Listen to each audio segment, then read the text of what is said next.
ino mimba ya hahu, ino mimba ya ne, ino mimba ya tano, ino mimba ya sita.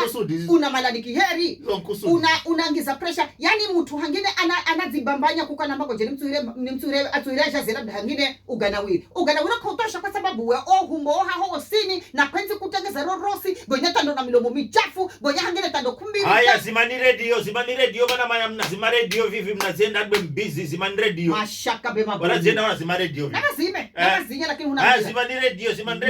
Na kona si yuya yunazima namba haina moto. Maana mimi wanamuche wani dungira simu. Nari wani dungira simu akinitalira gabu. Nasika huzuni sana. Namba hii ni sawa besa wayo mimba kwanza tumenda kuelewa. Yo yahiria hahu ya tano ya handa homu zini. Gonya wanda kwenzi kumbirika kamari.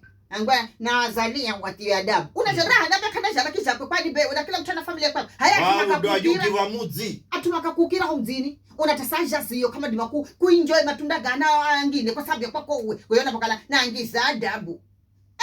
Asichana mbirikani. Mbirikani. Ngoje mameye. Mbirikani. Mameye bye bye Vietnam. Nakala. Bye bye Vietnam. Jilanta husifika kuko. Kuna voera lazima kuishi. Lakini ikikala mtu azamwa kwenda vizio. Beuka kapangishe ishina nao atumire arise avike ashomeshe hakeyo. Kumanyona shadima.